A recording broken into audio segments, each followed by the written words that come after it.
Welcome back to the Free Video Books channel. Today we're reading a novel proposal of Captain Nemo's, of 20,000 Leagues Under the Sea by Jules Verne. Before we get started, why not like and subscribe? Now, sit tight and let's get into it. On the 28th of February, when at noon the Nautilus came to the surface of the sea, in 9°4' N lat, there was land in sight about 8 miles to westward. The first thing I noticed was a range of mountains about 2,000 feet high, the shapes of which were most capricious. On taking the bearings, I knew that we were nearing the island of Ceylon, the pearl which hangs from the lobe of the Indian peninsula. Captain Nemo and his second appeared at this moment. The captain glanced at the map, then turning to me, said, "The island of Ceylon, noted for its pearl fisheries. Would you like to visit one of them, M. Aronnax?" "Certainly, Captain." "Well, the thing is easy, though, if we see the fisheries, we shall not see the fishermen. The annual exportation has not yet begun." "Never mind, I will give orders to make for the Gulf of Mannar, where we shall arrive in the night." The captain said something to his second, who immediately went out. Soon the Nautilus returned to her native element, and the manometer showed that she was about 30 feet deep. "Well, sir," said Captain Nemo, "you and your companions shall visit the bank of Mannar, and if by chance some fisherman should be there, we shall see him at work."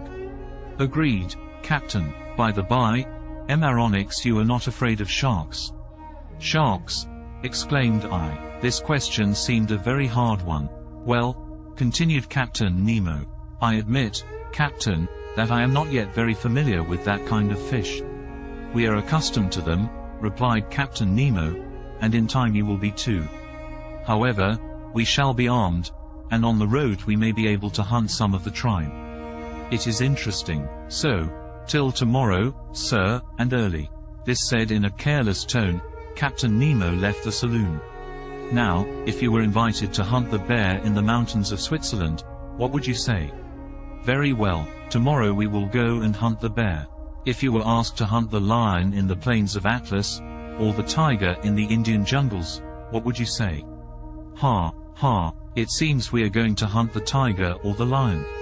But when you are invited to hunt the shark in its natural element, you would perhaps reflect before accepting the invitation. As for myself, I passed my hand over my forehead, on which stood large drops of cold perspiration. "Let us reflect," said I, "and take our time. Hunting otters in submarine forests, as we did in the island of Crespo, will pass. But going up and down at the bottom of the sea, where one is almost certain to meet sharks, is quite another thing. I know well that in certain countries, particularly in the Andaman Islands, the Negroes never hesitate to attack them with a dagger in one hand and a running noose in the other, but I also know that few who affront those creatures ever return alive.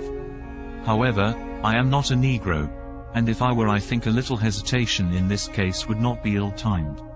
At this moment Conseil and the Canadian entered, quite composed, and even joyous. They knew not what awaited them. "Faith, sir," said Ned Land, "your Captain Nemo, the devil take him, has just made us a very pleasant offer." "Ah," said I, "you know." "If agreeable to you, sir," interrupted Conseil, "the commander of the Nautilus has invited us to visit the magnificent Ceylon fisheries tomorrow, in your company. He did it kindly, and behaved like a real gentleman. He said nothing more, sir, except that he had already spoken to you of this little walk." "Sir," said Conseil, "would you give us some details of the pearl fishery?" "As to the fishing itself," I asked, "or the incidents, which?" "On the fishing," replied the Canadian. "Before entering upon the ground, it is as well to know something about it." "Very well. Sit down, my friends, and I will teach you." Ned and Conseil seated themselves on an ottoman, and the first thing the Canadian asked was, "Sir, what is a pearl?"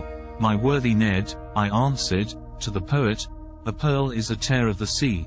To the Orientals, it is a drop of dew solidified. To the ladies, it is a jewel of an oblong shape, of a brilliancy of mother-of-pearl substance, which they wear on their fingers, their necks, or their ears. For the chemist it is a mixture of phosphate and carbonate of lime, with a little gelatine, And lastly, for naturalists, it is simply a morbid secretion of the organ that produces the mother of pearl amongst certain bivalves. Branch of mollusks, said Conseil. Precisely so, my learned Conseil. And, amongst these testacea, the earshell, the tridacnae, the turbots, in a word, all those which secrete mother of pearl, that is, the blue, bluish, violet, or white substance which lines the interior of their shells, are capable of producing pearls. Mussels too? Asked the Canadian. Yes, mussels of certain waters in Scotland, Wales, Ireland, Saxony, Bohemia, and France. Good, for the future I shall pay attention, replied the Canadian. But, I continued, the particular mollusk which secretes the pearl is the pearl oyster, the Meleagrina margaritifera CT, that precious pintadine. The pearl is nothing but a nacreous formation, deposited in a globular form, either adhering to the oyster shell, or buried in the folds of the creature.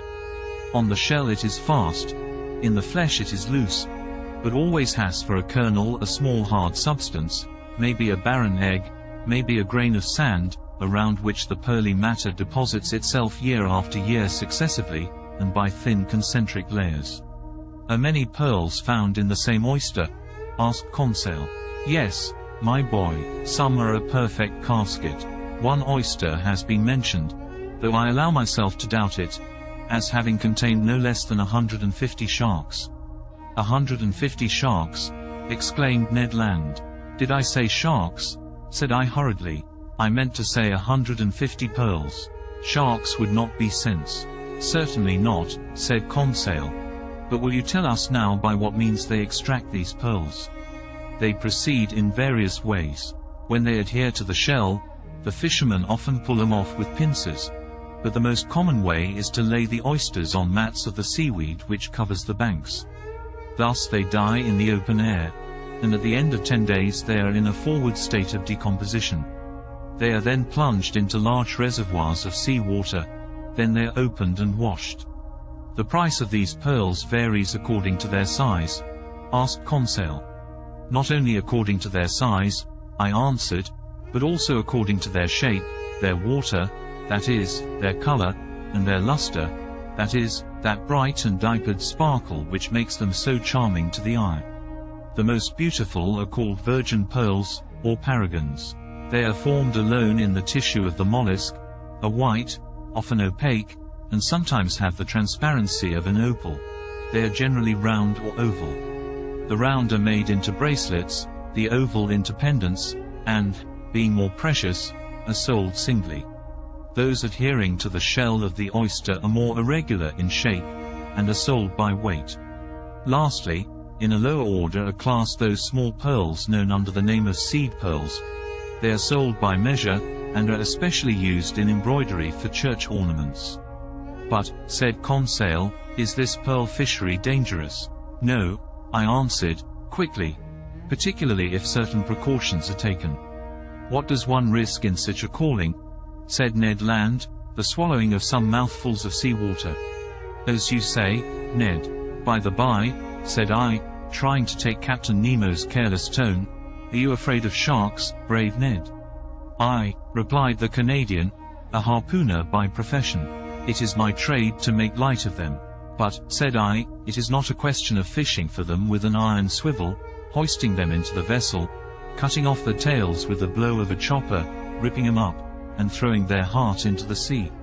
Then, it is a question of, precisely, in the water, faith, with a good harpoon.